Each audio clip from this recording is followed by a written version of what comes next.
अकबर और बीरबल की कहानियां भारतीय लोक साहित्य का महत्वपूर्ण हिस्सा हैं। इनमें से एक प्रसिद्ध और मजेदार कहानी है बीरबल की खिचड़ी। ये कहानी इस प्रकार है। बीरबल की खिचड़ी। अकबर बादशाह अपने दरबारियों के साथ एक बार शाही बगीचे में टहल रहे थे। सर्दियों का मौसम था और ठंडी हवाएं चल रही थीं। अचानक उन्होंने एक गरीब आदमी को देखा जो बगीचे के पास तालाब में खड़ा था। अकबर ने उससे पूछा, तुम इस ठंड में पानी में क्यों खड़े हो? गरीब आदमी ने जवाब दिया, महाराज, मुझे बहुत सर्दी लग रही थी और मैंने सुना था कि अगर मैं ठंडे पानी में खड़ा हो जाऊं तो मुझे गर्मी महसूस होगी। अकबर ने उससे कहा, अगर तुम पूरी रात इस ठंडे पानी में खड़े रहोगे तो मैं तुम्हें 1000 सोने की मुद्राएं दूंगा। गरीब आदमी ने चुनौती स्वीकार की और पूरी रात तालाब में खड़ा रहा।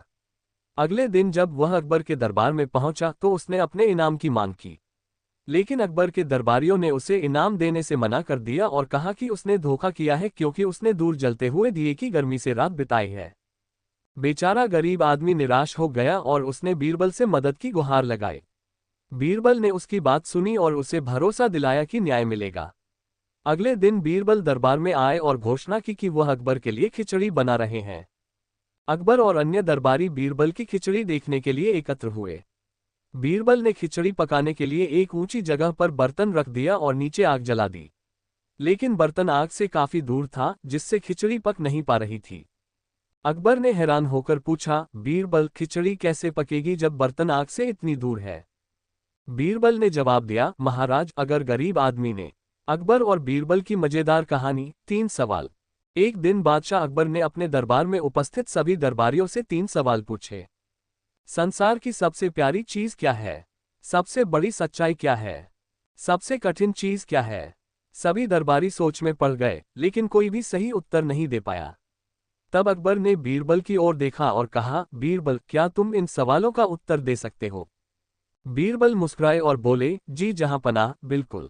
सवाल 1, संसार की सबसे प्यारी चीज क्या है? बीरबल ने उत्तर दिया, जहांपनाह, संसार की सबसे प्यारी चीज नींद है। चाहे वह राजा हो या रंक, हर कोई इसे चाहता है और इसे पाकर खुश होता है। सवाल 2, सबसे बड़ी सच्चाई क्या है? बीरबल ने कहा, जहांपनाह, सबसे बड़ी सच्चाई यह है कि इंसान को एक दिन मरना है। ये वह सच्चाई है जिसे कोई बदल नहीं सकता। सवाल 3, सबसे कठिन चीज क्या है? बीरबल ने मुस्कुराते हुए उत्तर दिया, जहांपनाह, सबसे कठिन चीज किसी भूखे व्यक्ति को भोजन करना सिखाना है। अगर किसी को भूख लगी है तो उसे सिर्फ भोजन चाहिए होता है और उसे कुछ और समझाना या सिखाना असंभव होता है। बीरबल के उत्तर से अकबर बहुत प्रभावित हुए और उन्होंने बीरबल की बुद्धिमानी की सराहना की। सभी दरबारी भी बीरबल के ज्ञान और चतुराई से प्रभावित हुए। इस तरह बीरबल ने अपनी हाजिर जवाबी और बुद्धिमत्ता से एक बार फिर सिद्ध कर दिया कि वह अकबर के सबसे प्रिय और समझदार वजीर हैं। इस कहानी के माध्यम से हमें ये शिक्षा मिलती है कि सच्चाई, सरलता और बुद्धिमानी से हर समस्या का समाधान संभव है। एक दिन अकबर के दरबार में एक व्यापारी आया और उसने अकबर से कहा कि उसके पास एक अनोखा प्रश्न है जिसे केवल बीरबल ही हल कर सकते हैं। अकबर ने व्यापारी को अपनी बात रखने की अनुमति दी। व्यापारी ने बीरबल से पूछा, यदि आप इतने ही चतुर हैं तो मुझे ये बताएं कि मेरे हाथ में कितने बाल हैं? दरबार में सब लोग हंस पड़े, क्योंकि यह सवाल बहुत अजीब और असंभव सा था। लेकिन बीरबल मुस्कुराए और बोले, जहांपनाह, मुझे इस सवाल का जवाब देने के लिए एक दिन का समय चाहिए। अकबर ने सहमति दे दी और बीरबल ने व्यापारी से कहा कि वह कल इसी समय दरबार में आए। अगले दिन बीरबल एक छोटे भेड़ के बच्चे को लेकर दरबार में पहुंचे। व्यापारी भी वहीं था।